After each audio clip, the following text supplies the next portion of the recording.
All right, There we are. there we are. Hey everyone, I'm Professor Kevin Powers. I'm the founder and director of the Masters in Cybersecurity Policy and Governance, among other things at Boston College. And welcome today, a second in a series of webinars. And we have two great guests, both with great Boston College connections. We have Diana Kelly here, and we have Itai Mayor. And before we get to Diana and Itai, and I'll let them share with you their backgrounds and their experience, just going to give you some real quick ground rules. First off, asking questions, please do so by chat. And what we'll do is we'll collect them all and we'll address them. Hopefully we cover them throughout the webinar, but if we don't, we'll wrap them up and we'll answer every question you have at the end of our talk. And any more questions that pop up while we're going there, we'll address those as well. Goal here of this webinar, we have 50 minutes, defining what incident response is in the cybersecurity context, current trends, best practices. We're going to talk about threats. I know Itai's itching to show some of the current threats out there now. We'll discuss how to create an incident response program and a plan and get buy-in from the top, building a team, and then practicing and practicing and practicing.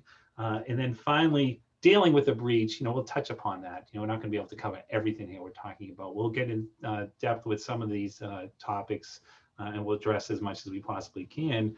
And then most importantly, as I always put, like why you should care. And we'll address that. And I think you'll figure that out, because if you don't have a good incident response plan and you don't practice it and you don't work it and update it, you're going to be in trouble if you're working in the cyberspace, whether you're in government or you're working for a private organization.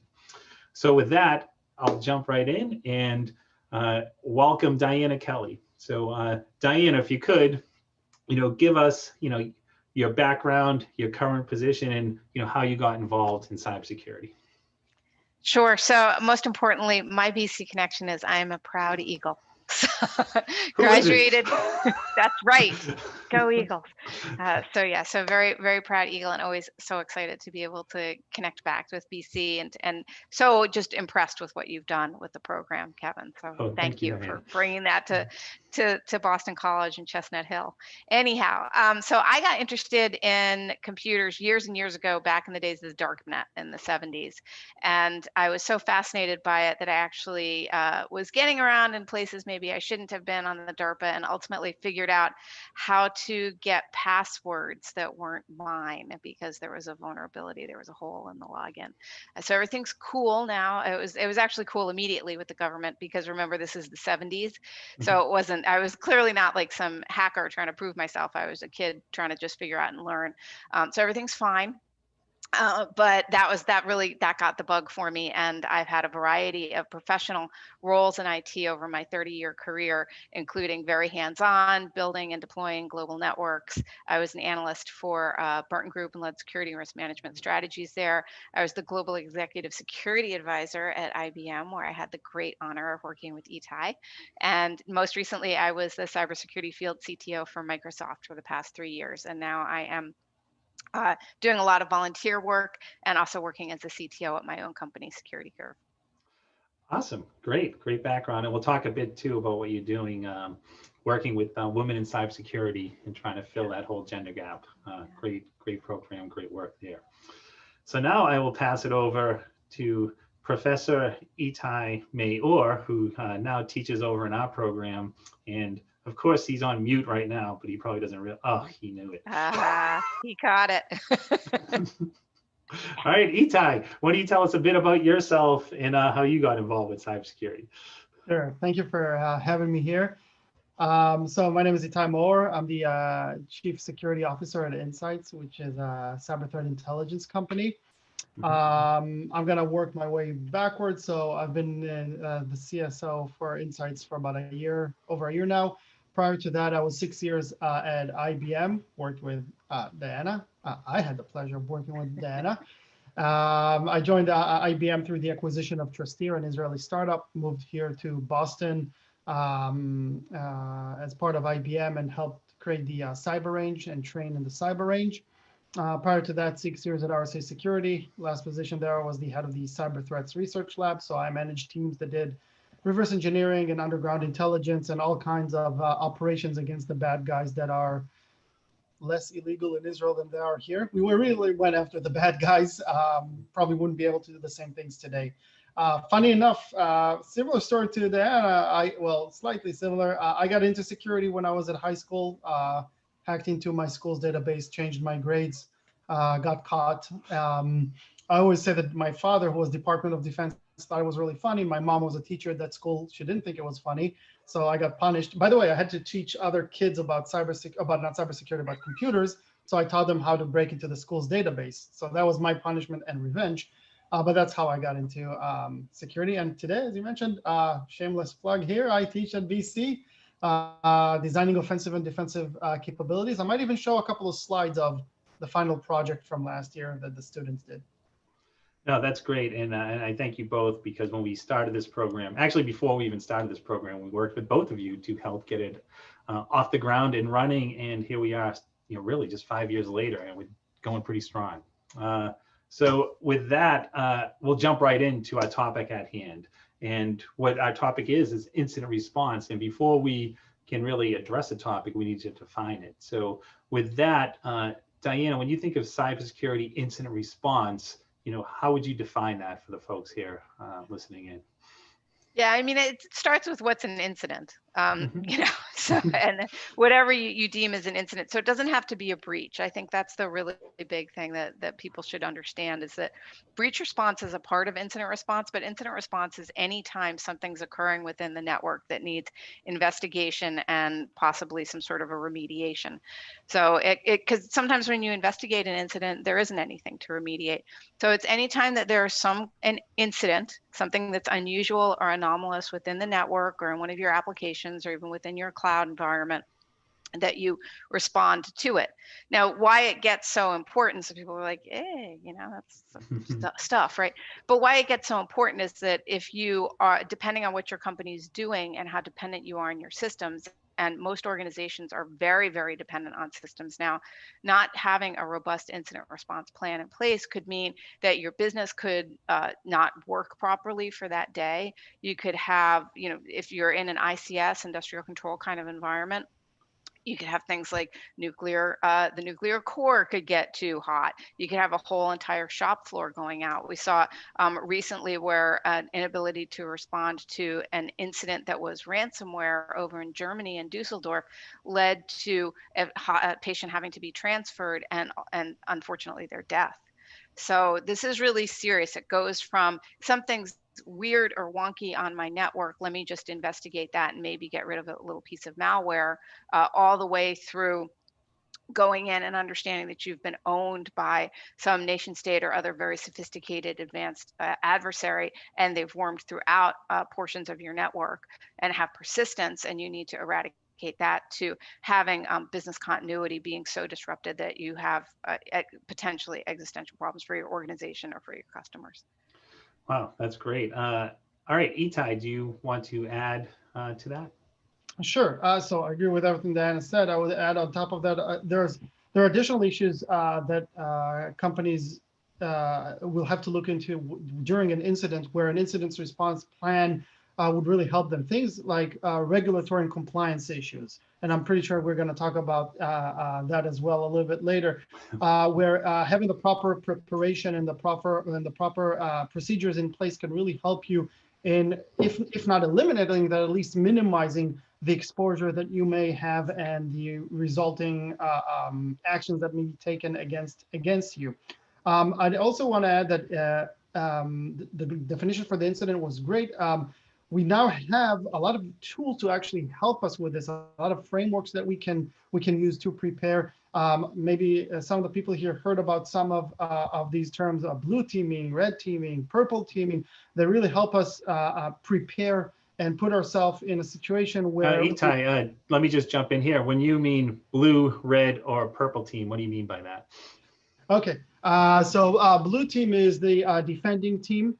It's the security team. The red team is a team that emulates the attacker. And you may ask, well, why would we want to attack our own systems? Well, once you run these types of simulations, you can actually start finding those holes in the systems. And the blue team you don't check your own system. You let somebody else, or either external or in a red team within your company, to come and attack you and tell you, here's what we found we can attack. By the way, very interesting. We always talk about technology when we talk about incidents, but there are three things here, right? We always talk about in security: people, processes, technology. So why do we only focus on technology? Attackers go after people and processes. They wouldn't go directly after the technology. So a red team, you'll see a lot of times, will take advantage of processes or lacking processes that are not in place, or people who are not complying with the very basic minimum of security hygiene. That's a great point, and I think it's been found that 85%, if not higher, of breaches are caused by human error. It's not caused by the machine. So it's the process, the policies, and the people. There's a great quote that I use by Frank Abagnale, the Catch Me If You Can guy. I think I say it in every session I'm in. He said in one of his sessions, so he used to be a criminal, right? And he works for the FBI for I don't know how long, doing cyber for the last 20 years. Tom Hanks played him. Sorry? Wasn't it Leonardo DiCaprio played him? Leonardo DiCaprio played him. And Tom Hanks was chasing him. Yep, a great movie. But he said in one of his talks, the actual person, it was said in one of his talks, every breach that has ever happened because one of two reasons only. Either somebody in the company did something they shouldn't have, or somebody in the company didn't do something they should have. And those two reasons alone, right? Did something they shouldn't have, something like click on a phishing, download a Trojan, reuse passwords, or didn't do something they should have, prepare for a breach, patch systems, change default passwords. And it always comes down to these two reasons. Okay. I'd throw application security into that mix. Okay. Because something you should have done is tested your apps for security before they went out a lot of the time. No, that's and so now we'll move over to incident response. And oftentimes, when I'm talking to students or talking to clients, it's always, okay, let's talk about incident response. And you'll hear, and you probably hear this quite often, oh, we have an incident response plan. And the real issue, you might have a plan to actually use it, but you really need an incident response program, right? All encompassing. So if you could, Diana, can you talk about, really, how do you set up a program? And then, we'll walk through it, who should be part of that program at the beginning, who should be part of the team, and really how it all comes together. Yeah, so to set up the program, I mean, basically just create a policy. There are some templates that you can go out and find. If you're, for example, if you assess yourself against the NIST CSF, that can create a baseline to be able to understand what you want to build out. But you just want to look across your organization, understand how many people would need to be involved in the incident, because incidents are going to have levels. If you've got a security operations center, that's where it's going to start. If you don't have your own security operations center, where do you get alerts about problems that are going on in the organization? For example, if you're using some managed detection and response program, how do they get that information to you that there's something going on, or are you going to let them run the entire response themselves? So start with where the alerts are going to come in, and that's the beginning of your process. But an incident, once it gets lifted out of that sort of that first layer of it's just a piece of malware on somebody's machine, it's easy enough to isolate the machine, remove the malware, re-image the machine, put it back into service. Okay, you probably don't need to have a big to-do. You certainly don't need a war room for something like that. But when you get to the point of if you need to stop services, or if there are critical or material stoppages within the organization's ability to conduct business, at that point you need to get more people involved, because there are going to be higher executive level decisions. You may, depending on the kind of breach and what the outcome is, mean to get the lawyers involved. A lot of times you do, especially if it's a data breach that has PII, personal or health information. So start out with looking at where the alerts come in, and then create a tiered plan for what the incident response is going to be, the incident response program is like, and then start to write down standard operating procedures. And yes, write them down. A lot of people say, yeah, we kind of know that, we've done that well enough. No, when things get bad, the reason that practice is you need muscle memory, but you can't practice for everything.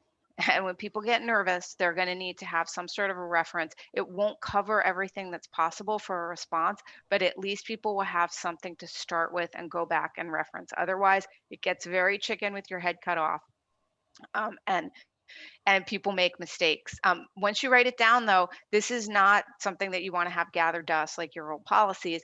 This is going to have to be a living document, because you will have incidents. You're going to be able to learn over time how to optimize, and things will change. It's really not unusual if you see a very static incident response plan that you've got people in there that left the company 2 years ago, or somebody who hasn't had that phone number for 6 months.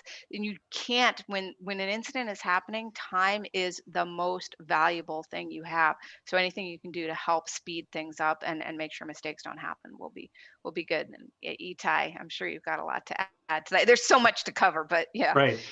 Itai, you jump in for a minute. What do you think? I'll do it quick.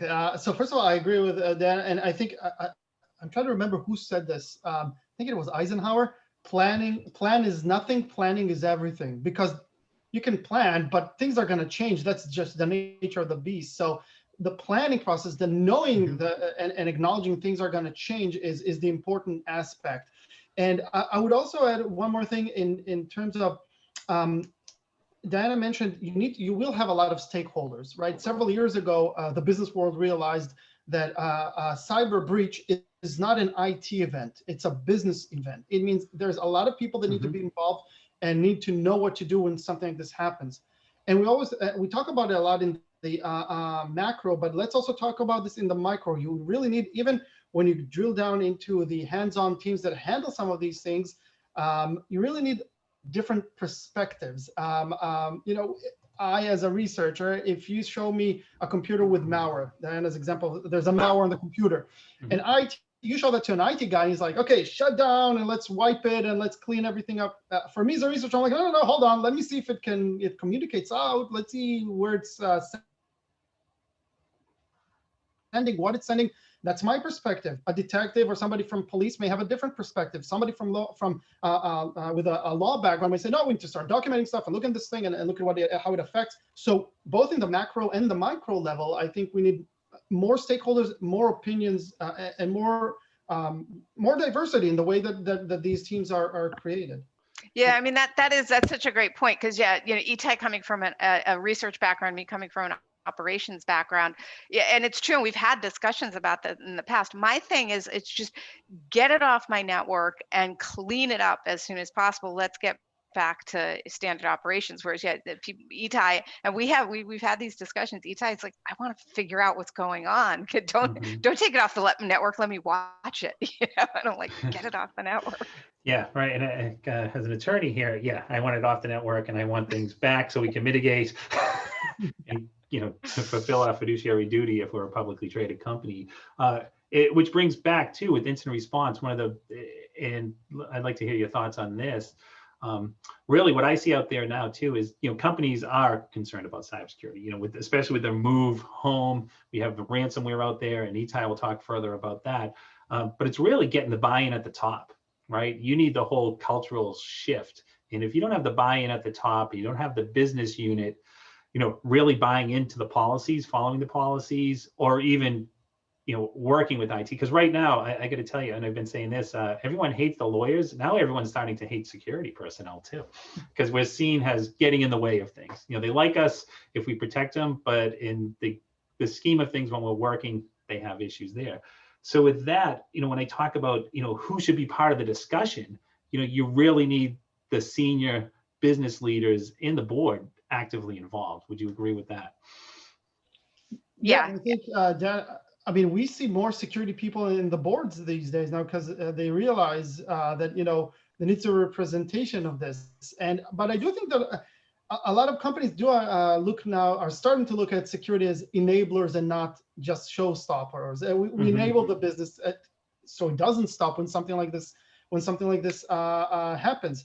And I also agree with it. Sometimes, and I come from the security perspective, it's really easy for me to say, don't do this, don't do that, patch everything, change passwords, don't connect these things together. But especially today, when people are working from home, it's there's only so many restrictions you can apply without forcing people to become a hacker and find their way to be still productive.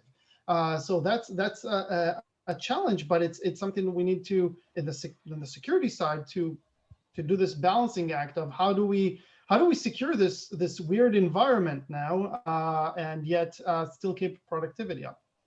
Oh, that's perfect. And Diana, when you look at the team, who do you think, at the bare minimum, who should be on that team?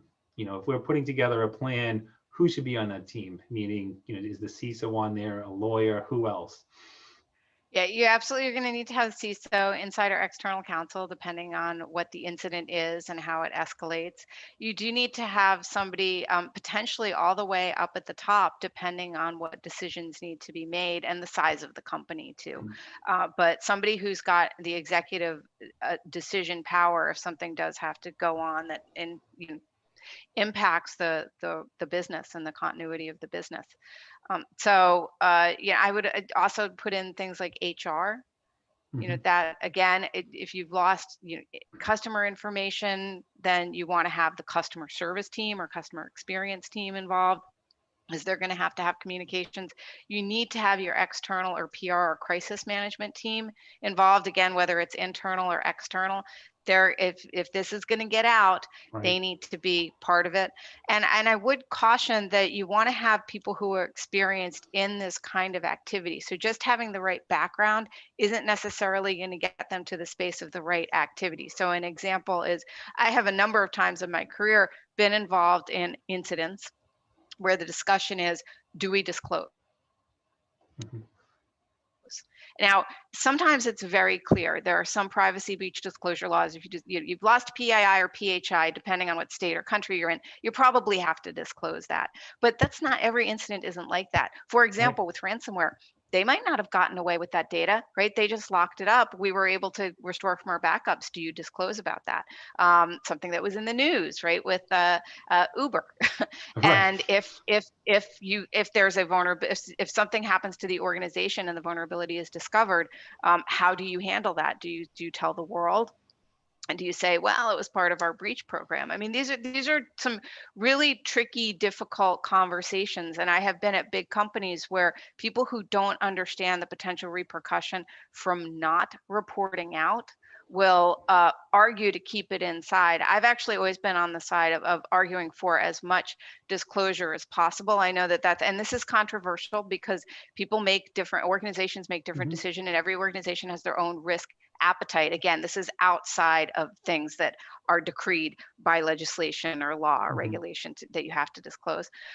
But the reason that I err on the side and have convinced in some cases for those companies to err on the side of disclosure is that a lot of times, if you're thinking it's not a big deal, probably your customers are going to think it's not a big deal, and the news will think it's not a big deal too. So you disclose it, you get it out there, you get it out of the way, you're honest, and now nobody can come back and say, oh, you kind of tried to sweep that under the rug. And you say, yeah, but we didn't think it was a big deal. You know what? Just say it, get it out in the open, and unless it's something that you don't have to disclose and would somehow put the company at risk to disclose. No, that's a good point. And we have, in class when we're dealing with students, we'll talk about, hey, we have an incident, and people jump on, oh my gosh, we have to report right away. We have to report within 72 hours. And it's like, no, you don't. You have to determine first, has anything been accessed, right? And that could take a couple of weeks. That takes time to figure out what's actually going on. So like you said early on, it's different levels. It could be an incident, it doesn't mean it's actually a breach yet. You have to look and see and figure all that out. All right, and moving on, really now we're in COVID-19. Things have changed, and we've had this conversation, like about the move to the remote workforce, which is really working from home, and including the IT teams now. A lot of the IT folks are working from home as well. How have you seen, both you and Itai, incident response changing, with this whole remote workforce? So it's a challenge because it's not, there's several changes that happen here. The incident response deals with new situations now. First of all, I don't know if we should even be using this term home office. It's the office now, right? We're not going to go back to the buildings for a while. If at all, some companies actually said, employees work from home forever. And now you're getting into a whole new set of issues when you're thinking about incident response, because you may not even have control over all these devices. Do you, as the organization, have control over my home router? You don't. You don't actually know what's going on there. Yet I'm connecting organization laptops and resources to it. I'm connecting to your cloud services through it. What about the printer that I have here? What about this webcam that I'm using? What about my home thermostat that may be targeted as well? So the organization doesn't have control over it. That's number one. Number two is the criminals know this, and they're targeting people at home. And we've seen this with ransomware attack. We've seen this with data which is being stolen directly off desktops. I've seen cyber criminals in the underground offer screenshots. They tried to sell me access to computers, showed me screenshots of doctors and patient data that they downloaded to their computer so they can do the work, so they can help people. So in terms of an incident response now, first of all, do we even know, as Diana said, is there an incident? What's going on here? Is there even an incident? It's not on our infrastructure. It's almost like, and Diana, tell me what you think about this. I'm thinking about this. I'm thinking, like, the world of shadow IT from an organization's perspective has exponentially jumped now, right? Shadow IT being the infrastructure that the organization doesn't know of. It used to be me walking into the office and bringing in my iPad and connecting it. That's a device nobody knew about. Now it's everything around me is like the organization. And Itai, that's why I like to call it the home office, just to stress the point. People are at home, and the younger workers might be sharing a space, with their friends. So they're all working, someone's working in the kitchen, someone's working in the living room, someone's working in the parlor, someone's working in the bed, and they're all in the same system. And, where's the controls there, for different companies, right? So yeah, Diana, I'm going to pass it over to, jump in. Yeah, I was just going to say the other one thing that to add to what Itai was saying is they're going after VPNs. A lot of the criminals are going after VPNs and VPNs vulnerabilities. So, we all think VPNs are what keep us secure. They are, and VPNs are great. However, you got to keep your VPN patched, just like you keep all your other devices patched. And I think that Itai, you make a great point that we're really looking at Office now. And I'm it's going to be interesting to see where this goes, but I think that organizations, for the sake of ability to control and respond as quickly and effectively as possible, are going to start reevaluating BYOD. And they may, because of the money that they're saving on resale real estate, they may be saying, you know what, I'm going to ship you an approved camera, and I'm going to ship you a configured router, and you put it on your own separate Wi-Fi, network at your home, in your office, and your laptop is managed now by and it's just for you. It's just, it's not to be shared with your family, and the company will pay for it. So I think we might start to see the trend of BYOD going in a slightly different direction. And, some people have, when I've said that before, I've had some people say, well, but we've had remote work for so long. But what's different is that we didn't have remote work for a lot of companies. We had mobile work. And mobile work is a subtly different thing, because you were expecting that person and that device to go back into the office. So if you had really high sensitivity activity, they went back into the office. There was always this ability to go home, go back to the corp net. And in the truly remote world, that's not an option. So really, you do have to change the approach and the architecture. And I think for ease of transparency and management and incident response, I do think some companies are going to start saying, look, we'll send you the setup. It's secure office in a box. And I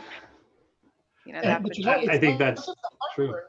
Just one more thing, it's not just the hardware. Also, you were talking about, remote work versus home office, but we're doing, so it's not just the devices we're using. We're collaborating. We're doing more Zoom. We're doing more cloud services. We're doing so much more because of this. So there's multiple layers that we need to acknowledge and make sure that they're secure. I think I have every video conferencing software on my laptop. Yeah. you don't know which one you're using. I'm the same way. All right, I'm going to move on now to, let's talk about the current threats out there. And I think we all know the big one right now is ransomware. And I just think back to a couple of years ago, I remember being over MIT for a lunch meeting where everyone's like, wow, ransomware seems to be going down. Looks like crypto jacking's the new thing. Well, look what's came right back at you is ransomware. In fact, there's stats out there. There's been a 238% surge since COVID-19 hit in ransomware attacks. So with that, I'm going to pass it over to Itai. I know he's been itching to share the screen, but if you could, Itai, give us a short definition of what ransomware is, and tell us what we're up against. Okay. So ransomware is a form of malware, malicious software that encrypts your computer and asks for money, ransom, to release the information back. The notion of this type of attack is not new. The first ransomware attack dates back to 1989, actually. I found the first one. It was called the AIDS virus, and it was set up by a professor who did that. And it resurfaced early 2000s, late 2000s actually, 2010, targeting mostly people at home, individuals. And then I think one of the first incidents was a hospital in California where the criminals realized, wait, why are we attacking people at home? We can attack enterprises and make so much more money. And ever since, it became one of the most nefarious forms of attacks. And I'm going to be sharing my screen in a sec. But I do want to highlight that today, running these types of attacks, first of all, means you first have to infect somebody with the malware. So how do you do that? And before I go into the ransomware, I'm going to hijack this, Kevin, now a little bit. See, man in the middle. There's a man in the middle. I hijack this. He's ransoming this webinar. Yes, I mistakenly shared the screen with him. I'm gonna get the Bitcoin ready. I'm sharing my screen now in a second. I want to share some slides here from last year's course, the course that I did at BC. And one of the things that I teach is the open source intelligence portion, or how easy it is to collect information about people and start an attack against people, processes, or technology. And I'm going to show you now some slides that the students created when I asked them to target, well, not attack, but create a plan to attack a company of their choice. By the way, interestingly enough, all three groups in last year's course targeted healthcare organizations. So I'm gonna, they didn't coordinate this, just they just found them to be the easiest target. So I'm gonna share some slides here to show you some of the things that they did. So for example, this group targeted a pharmaceutical company here from Boston, which is also involved in the COVID-19 research now. And instead of targeting them directly, they went after a third-party affiliate of them, a university hospital in Sweden, if I remember correctly.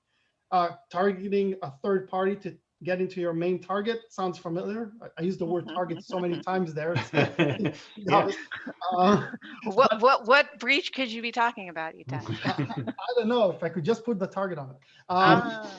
So here's an example. And so they looked into this company, and using tools that are open source that are out there, they found many vulnerable servers just by looking for them. It's out there, it's listed. You don't have to be a super duper hacker with green letters flying around your screen to do this. This is easy to do stuff. But you don't just target systems, as we said, they targeted people. So find out information about people. People overshare information today. Everything from their habits to their signatures, which they got off the local deeds website. So you can forge a signature of a VP in a pharmaceutical company.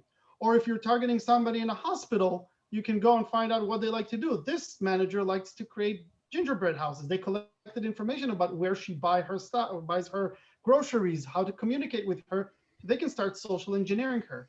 These things are extremely easy to do. One of my favorite, least favorite, and most favorite is this. I told them, don't go to your target. They still drove by some of these facilities and showed me pictures how easy it is to walk into a facility like this one, which is working on the COVID-19, one of the COVID-19 solutions now. I love this one because they said, oh, there's a gate here. You can't drive in, but there's no gate here. You can just walk around the sign here and walk into the facility. Not a problem. So starting these attacks, finding information about your target is really easy. But I wanted to show you the ransomware portion. And I'm not going to go into the whole history of ransomware. I just want to show you one element here. And that is the fact that criminals, ransomware teams today have moved to what I call the dual payment option, which is not really an option. They force the victims to pay them once for releasing the data or decrypting the data, and two, for them not to release the stolen data in the wild. And this is a message sent from the Maze team on their website. Maze is probably one of the biggest or most well-known ransomware groups. And about, what is this, 4 months ago, they published this, and they wanted to show the ROI, the return on investment of why you should pay them and not work against them. I really want to read a couple of areas here. Look at what they're saying. They're saying Maze team is working hard on collecting and analyzing the information about our clients. First of all, their clients are victims. When they say clients, they mean ransomware victims. So today we'd like to tell some words about the cost of non-cooperation. By the way, this sentence, today we would like to tell some words, pretty much highlights where this team is from based on the English. Company was attacked. Maze locker cannot be decrypted without the Maze team. A few companies we're not going to name. All of a sudden, privacy, they're worried about privacy. The ransomware team is right. A few companies we're not going to name. We're trying to decrypt the files with the help of organizations. Those organizations are well-known security companies, happened to end in 2019. They're still waiting for a solution. So first of all, you're not going to get it decrypted, number one.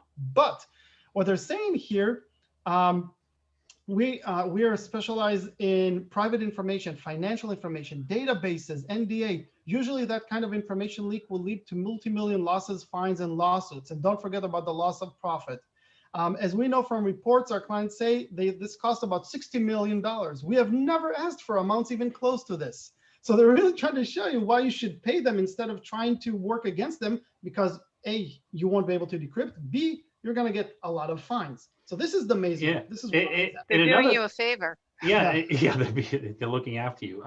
Another piece to this too, Itai, is when they come out, and they've been doing this lately, is where they come out and they say, okay, pay the ransom. And oh, by the way, if you're not willing to pay in this time, we have some information right now we're going to leak out, and it could be, personally sensitive information about a board member or a high level executive that no one wants out on the front page of the New York Times. So they're really, pushing and putting the screws to the victim.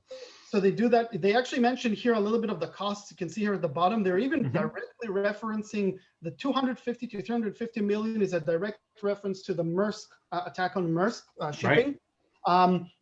And I wanted to show you one more example. This is really interesting. What ransomware groups realized a couple of years ago, actually, even when they started with individuals, is some people don't know how to pay Bitcoins. They don't know how to obtain Bitcoins and then pay them. So they set up these support lines where you can, as a ransomware victim, connect with them and talk to them, and they'll teach you how to do this. They'll walk you through the payment option. And there was a case just 2 months ago of somebody who talked to them, and he recorded the whole session. And I have some screenshots of that I think are really interesting. So you have support here, which are the ransomware group, and you have you here is the ransomware victim.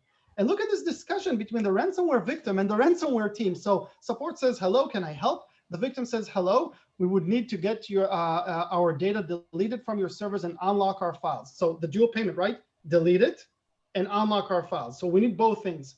So the attackers say here, you have 30,000 infected and locked devices. $10 million is the price.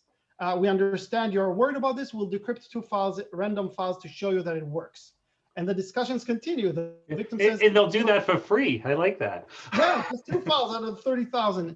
And then the victim says, so in your message you left us, you mentioned a very special price if we reach to you within 2 days. There's no way 10 million is a very special price. And they start this negotiation around the price. And at this point, the victim says, I appreciate the discount. In all honesty, 8 million puts us in a spot where we would need to double current revenue just to keep our doors open. So they offered him a 20% discount. We are willing to get you 3.7 million potentially today. Okay, did you see the ROI for the attackers here? Like immediately 3.7 million. The ransomware groups continue the discussion around how much they want to get. But here's something extreme that really struck me. After they reach a conclusion, or after they reach an agreement, look at what the ransomware team posted. They gave him some security tips. Here are a list of recommendations to avoid such things in the future. And the recommendations are like simple stuff. Turn off local passwords, force end of administrative sessions, update passwords every month, don't rely on antivirus, install an EDR, approved to run only necessary applications. Diana, how many times have we been saying these things in the last 20, 30 years, like the basic stuff? This is like the wrap-up slide. Yeah, right? It's like the criminals are telling here's what you need to do. Except they're not saying multi-factor authentication or backups. Yeah. No. And don't train, they're not telling you to train your employees either. That's right, yeah.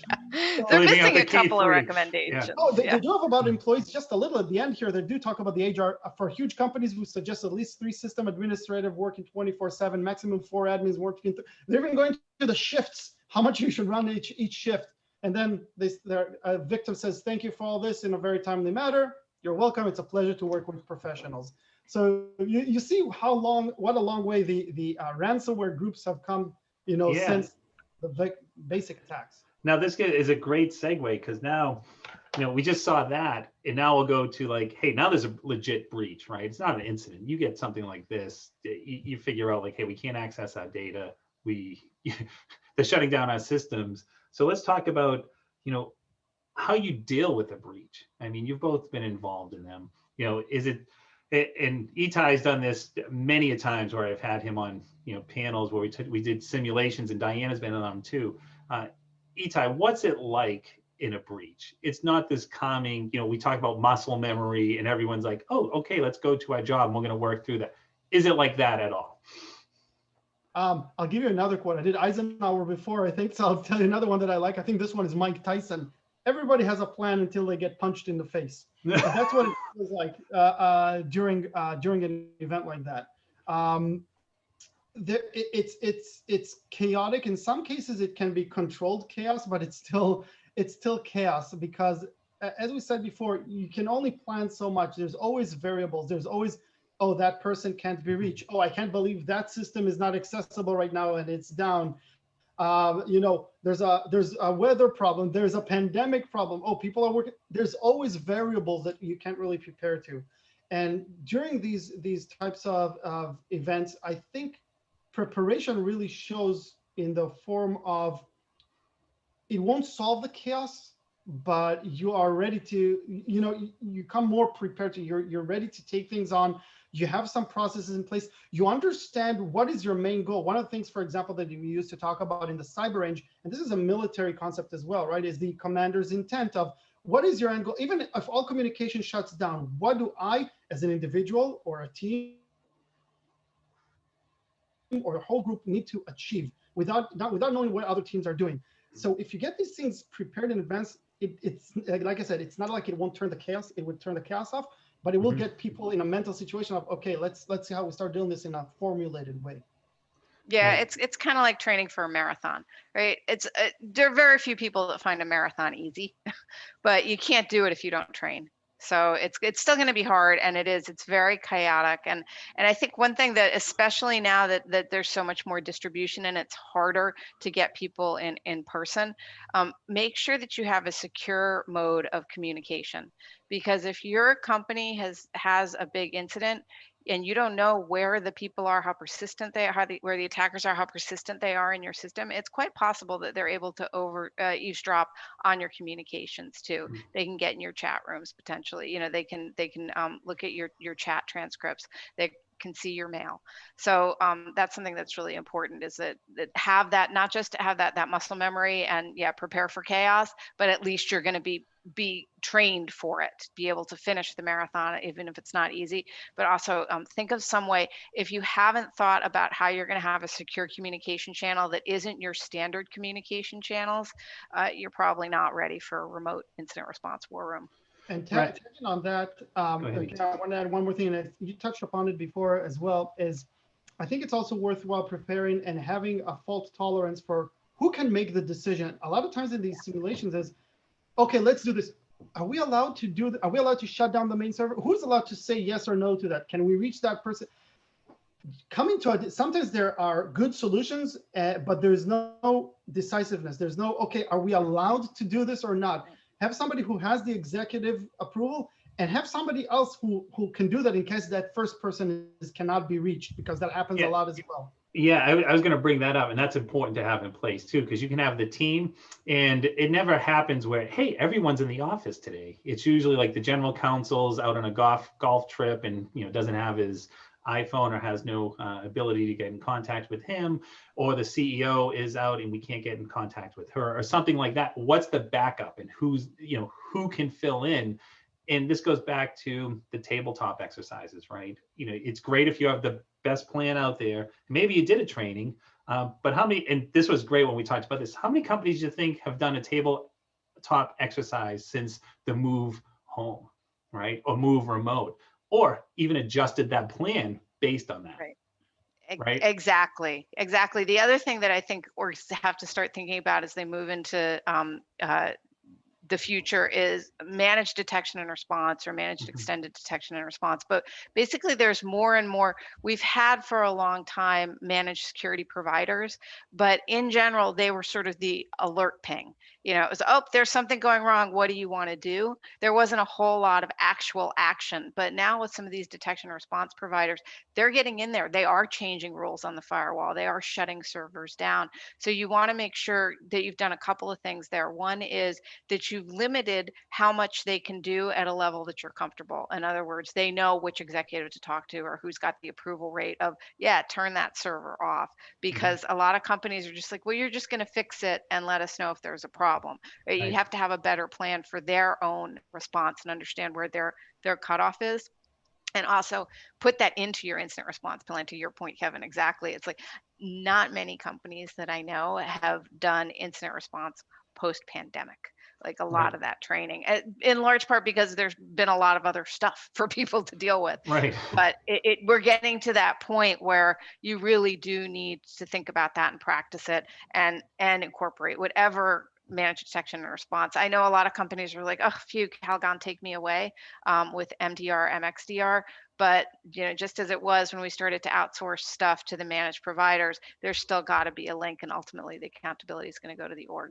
Yeah, and one thing I take my Navy experience, to incident response. It always was train, really for the worst. And then when something happens, you're able to, take that training. Like I like how you talk about the muscle memory, and you're able to mitigate, stop the bleeding, and get back to operational readiness. That's the goal, right? And I think the stronger your incident response plan, your program really, and it has to be across the enterprise. It can't just be down in the IT office or, in the legal office. It has to be across the whole, organization, right? And that brings me to our next point, because we only have a few more minutes left. This is flying by. Let's talk about, some of the best practices you see out there on an incident response, and then also, more importantly, some of the worst, if you could. And that's to you, Diana, or Itai, back and forth here. I'll give a couple of examples of some things that I would recommend doing, because I have seen the worst in simulation, and I think these are some of the better plans. We talked actually about a lot of them during the last 30 minutes, right? A lot of the ideas of the preparation, and not having a single point of failure, of understanding what is the final intent, or what do you need to do in case of an attack or a breach. I think who was it? I think it was at Maersk or one of the other companies, where the company during the event told all the employees, do what's right for the customer. HQ will take the cost. And that was their commander's intent, right? Just do the right thing for the customers, make sure they're happy. Other things that I think are important is make sure, in terms of, we talked about communication. It's a lot of communication around here, but know, for example, who your law enforcement liaison is. How do you call them? How do you contact them? Maintain those relationships within the company and externally, if it's with law enforcement, if it's if you have different services that you need to call in and ask for hours of help with the incident response. Make sure you know how to communicate and do this properly, because even those who came prepared to some of these simulations and said, yeah, we know the FBI, who we need to contact. I'm like, really? Pick up the phone and call them right now. Let's see if you know who to talk to. Oh, I don't have the number right here. Well, then you're not prepared. So, again, plan, but also play it out. It's one thing to say, I know how to recover from backup, and then ask them, okay, how many times have you recovered from backup this year? Oh, no, we know how to do it. Then let's do it. you really don't want to write these rules or train to this during the incident itself. Yeah, that backup one, back when I was an admin, I swear, like at least once a month I had a critical backup fail. So, and if you're not testing it, you are not seeing that. I think that the good, bad is sort of something we haven't discussed yet, is taking the chaos approach. And instead of, we're going to test at a particular time on the weekend, or just really, if you're going to red team yourself, let them red team the way an attacker would red team you. But don't do that before you've made sure that you've gotten some blue teaming and your responses and your readiness in place, because a company that will rename nameless that had they just went the whole chaos route of, we're just going to attack us as hard as you possibly can, and then they were explaining to the board why they were basically not able to conduct business for 2 days. So that can happen in the chaos approach, but make sure that if you're going to take the chaos approach, that you've got your system shored up, instead of like, that's not the way to just do your basic pen test. It's like, you want to make sure you think you're in the best state possible before you do that level of testing. But you do want to get to that level of testing, because otherwise you're just not testing yourself in a real world environment. The team, as polite as they were about providing insight into how to protect oneself and want to be, there for their customers, the Maze team, really, they're just going to get in whenever they can get in. They're not going to wait till the time it's convenient for you. And No. which really, from what Anna is mentioning here, that's why the whole concept of, or part of the concept of purple teaming comes in, right? Because the blue team is always the one getting devastated, getting attacked. The red team are the cool guys who can hack everything and break everything, and doesn't matter what you put in front of me, I'll take you down. The purple team is the one that ultimately improves the security posture of the company by combining the blue and the red and lessons learned and taking it to the next step. The hot wash, right? Yeah. No, that is great. And before we go to the audience questions, this is my question I used to use, my fail-proof question I used to use when I was taking depositions, or you had someone on the stand, and you wouldn't believe the information we get from people. Is there anything that we missed and you want to address before we move forward? What question would you want to have asked today? That's a good question. I think you were pretty comprehensive there. So I think maybe we'll move on to the other questions, and if something comes up, When well, I'll tell you how it worked in court. The witness would look at the lawyer, and the lawyer would go. Kevin, I think one of the questions I would ask is, when is Itai's next course? I would love to take it and hear a little bit more about these. It's in the summer and it's online, okay? It will have a special guest appearance. Actually, I think Diana's going to be doing a special guest appearance on incident response in my class in a couple of weeks. All right, let me jump in here. We have questions from our audience here. My favorite one is, how many guitars does Itai own? That's really not the question. The question is, can he play any of them? Answer, maybe. It's the litigator in you. It's 12, but if my wife asks, it's 4. It's just a lot of empty cases or something. So, and I play them. Here's one from Fred Cohn. Oh, I know Fred. He's great. No, from MIT, and he's over at Snyder Electric. I wonder if the Maz will do learning sessions at Black Hat. Great point about off-band telecom. If your network is down, probably impacts your telephony. Okay, I think Fred's making a comment there. Let's see if there's any other questions. Not really. I think we covered everything there. Attendees, do you have any more questions that you would like us to address? Wait, someone asked about going from being an English major to tech. Oh, is that? Oh, it's over on the... Oh, hello, Diana. Yeah. So why don't you tell us, Diana, how did you go from an English major to tech?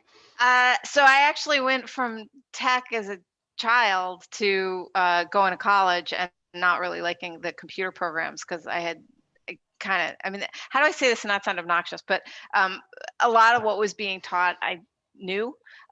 So I actually was an English major, but loved computers. And when I graduated, I went into editorial, and I was always the go-to. I mean, literally from the first job I had, I was the go-to computer guy at every single job I had in editorial. And then eventually I got to a company that did math textbooks, and we had software that accompanied the math textbooks, and I was doing acquisitions for the software and then training the sales team on how to go out and show the professors how to use the software. And the head of our network in California, our parent company, said, hey, we're going to network all of our systems together, and we need somebody in Boston to run the network, and I think it's you. And I was like, but I'm an editor. And she's like, nah, I think you're a tech person. And I was like, well, yeah, I guess. And so that was it. So I gravitated towards it, and I was always the person who was fixing the PCs, and until somebody just said, hey, look, this is clearly your job. And I was very lucky, because the person who offered me that job, because it changed my life. Yeah, and that's a great point and a great story in that cybersecurity is not just tech, right? It crosses all ecosystem silos, and you can be a history major, you can be an English major, sociology, or computer science. Whatever your major is, it's going to touch upon you. You can be involved, and we need you out there, right? Yeah. And Kevin, I have a reply here actually to the question from Fred about the maze we'll be doing in Learn session. There's a really good session that was at RSA Conference Asia.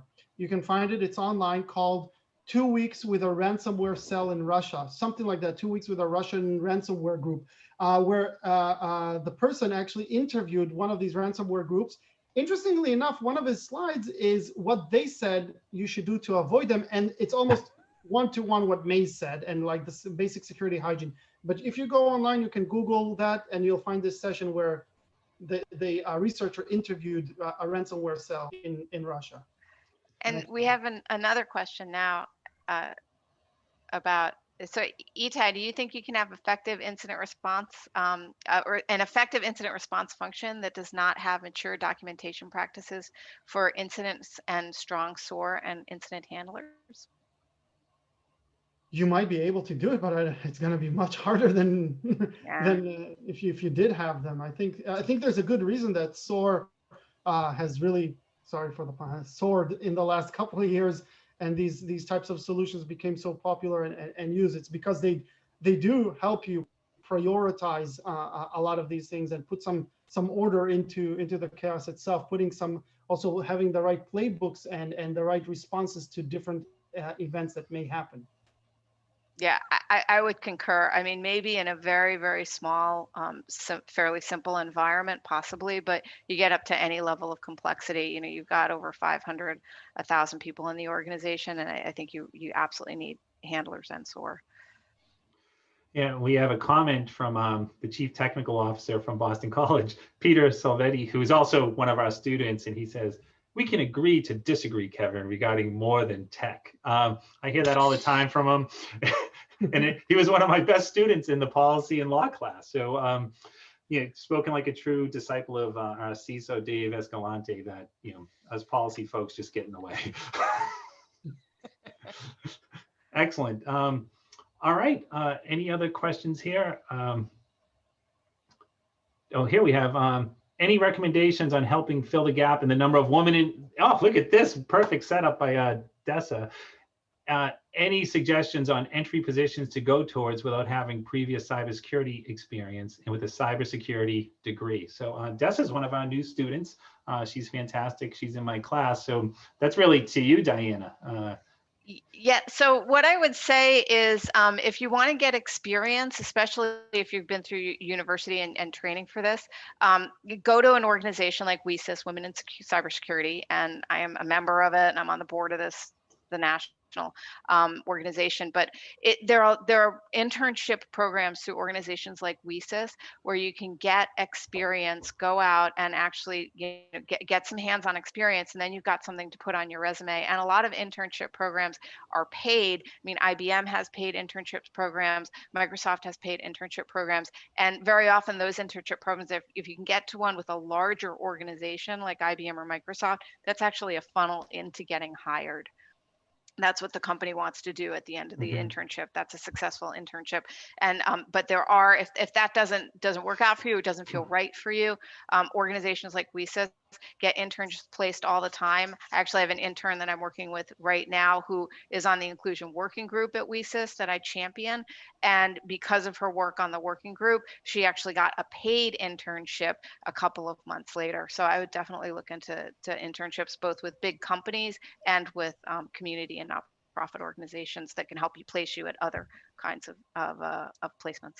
Yeah, and I a lot of agree. it comes down to networking. Itai, you're up. Yeah, I just want to agree with that. Both of my interns at IBM that I kind of mentored ended up working for IBM, hired full time. So these things work, and they're great. I mean, the opportunities are out there. Yeah, and I can say that for my interns as well. You know, they're all at big firms now doing cyber and privacy. Here's one question. I think this will be the last one. Can you review triggers for pulling in law enforcement? Itai, you go first, and then Diana, then I'll weigh in. Well, first of all, I think there's all kinds of triggers. One is regulatory. It's stuff that you have to. If X happened, law enforcement must be aware of that. By the way, in the context of ransomware, there's Kevin, I think I shared this with you, the one from the Treasury Department from October 1st, where they say OFAC. Yep. Yeah, that's OFAC. That's dealing with financial services that on ransomware, you know, if you pay the ransom, you know, whether you do it or someone does it on your behalf, you could face stiff penalties and fines, right? If it's going to a group that's on the prohibitive list that's issued by Treasury. You know, so that's out there. So now it's like really putting the push back of paying the ransom. Yeah, but I do want to say one thing here. I'll answer the question a little bit differently, is sometimes you want to pull in law enforcement even if you don't have to. And there's a good example for that. One of our friends over in the Boston FBI cyber team, who I reached out to because a friend of mine here had a ransomware attack. And I asked my friend to share that information with that special agent. I don't know if I'm allowed to say names, Kevin, but you know, yeah. So, but yeah, he was our guest last time on this panel. Oh, okay. There you go. So, but here's the thing. My friend was hesitant. I asked him to share this information with the FBI. Just by sharing where the ransomware group's Bitcoin wallet, the FBI was able to tell him, here's the group who's behind this. Here's the likelihood of you getting the files decrypted if you're paying them. And here's the likely MO that they used to gain access into your network. Bam, right off the bat, just because they knew that threat actor already. So sometimes you want to pull in law enforcement, even if you don't have to, even if there isn't a trigger, it can really help you. Yeah, you can reach out in advance, find out who your FBI contact is in your area. If there is a cyber crimes unit in your local police, ask them when they'd like to be notified. I'm surprised they tend to err on the side of let us know everything. And this also holds actually for people too who've been victims of identity theft. The police want to know if you've had any kind of personal, you know, cyber, you know, even if somebody's like using your identity to get things like, you know, unemployment, because a lot of times this is now going out. This is happening. They're actually doing the attacks online. So, yeah, or on the side of communicating more rather than less with law enforcement after, of course, you cleared it with your counsel and everything. But and get to know them in advance. Yeah, you stole my thunder. I was going to say, before you make that call, make sure you run it through your general counsel or outside counsel office. And typically they'll do the call for you. And one thing to remember too, when you're dealing with law enforcement, whether it's the FBI, local, or you're dealing with U.S. Attorney's Office, they're going to treat you, you're a victim. Different from a regulator, but the regulators, you know, they have a job to do. They do a great job. And, you know, like sometimes they get pounded on because they're the ones coming in, issuing the fines. But just remember that there's a difference. You know, when you're going to law enforcement, they're there to come in and help you out. So with that, I have to thank you, Diana and Itai. It was fantastic. You both have been great. I appreciate all you do for Boston College, for our program. And I look forward to many more webinars, guest appearances in our classes, and cyber attack simulations at the BCCS when we're back in Gaston Hall, when we're all done with this COVID-19. So with that, thank you to all our attendees. Thank you for your support. And we look forward to having you back in December. The next one's going to be with Bill Corrigan. He's a senior partner at McKinsey, and it's going to be on smart cities, or as I would like to say, smart cities. So there you go, smart. All right. Thanks, everyone. Take care. Thank you.